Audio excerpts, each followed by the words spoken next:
When I first came in, I thought, I get a chance to be part of the legendary Enoch Pratt Free Library and help it be the library that I studied in library school. I was thinking what my grandmother always said when I started my career.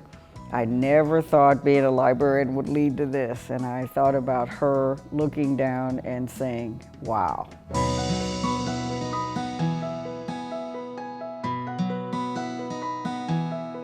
Dr. Hayden just had a spark. It was almost instantaneous that we all recognized it.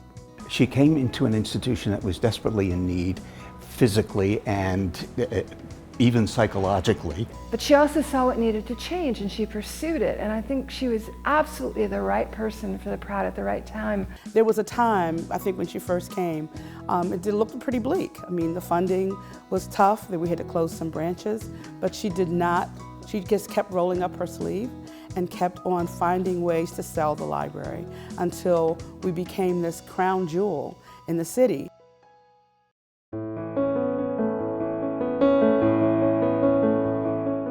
Enoch Pratt Library is a part of our cultural center here, and she's made it happen. You know, this is what Carla built.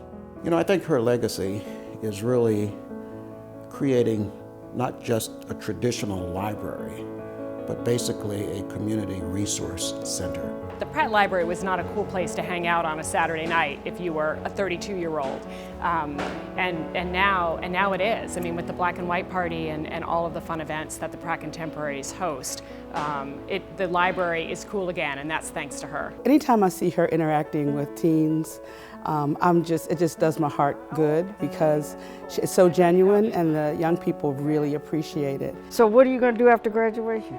She's dynamite. I tell her all the time that she's a rock star. She's gotten the support of the business community, the government. I mean, everyone wants to, be on Team Hayden. Dr. Hayden's legacy for the Pratt is really making the library into a library that changes lives. This is very nice. This is our new self-checkout machine. She has embraced technology when people weren't necessarily certain where that would lead or what it would mean. She institutionalized stability.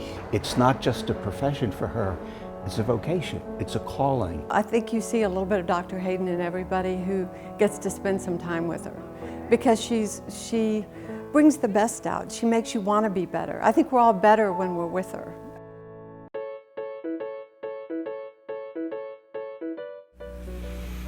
Oh, wow. Empowerment. Brilliant. I think she's too complex for one word. There's the right word, and I can't quite nail it down. Phenomenal. Tenacious. A doer. She's a hero. I think courageous. And I feel so embarrassed as a writer not to have it at my fingertips. Ebullient.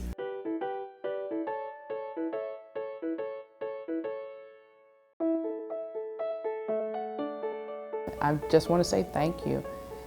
My father was a tremendous fan of Dr. Hayden. Pride, just pride that she was part of Baltimore and that the rest of America might have a chance to benefit from her. Do on the national level what you have done here in Baltimore. There is nothing better than having our Pratt librarian be the nation's biggest librarian. I think you will be an extraordinary librarian of Congress, and our nation is incredibly fortunate to have you in that position. If you do half as much for the Library of Congress as you did for the Enoch Pratt, they're in great shape. It may be Baltimore City's loss, but it's the nation's gain, and we are so proud to give this wonderful gift of her service to the country. My message to Dr. Hayden is keep being exactly who you are, because you're great. It will leave a void here in Baltimore. We will get a new director, but we won't get another Carla Hayden. Carla, I want to thank you for all that you have done for us. You have touched lives that you probably don't even know about, and generations yet unborn. You made it possible for people's destinies to be changed. And I thank you. I really thank you from the depths of my heart. May God bless you, and may God bless this new chapter in your life. How you doing? Where you going? Seeing that this library matters so much to so many people has made me really appreciate my choice of being a librarian, and to know that being somewhat nerdy, somewhat bookish, but believing in the power of words really matters, and that will always be something that I can carry. It's a deep belief that I had, but now I know for sure that this is really what matters.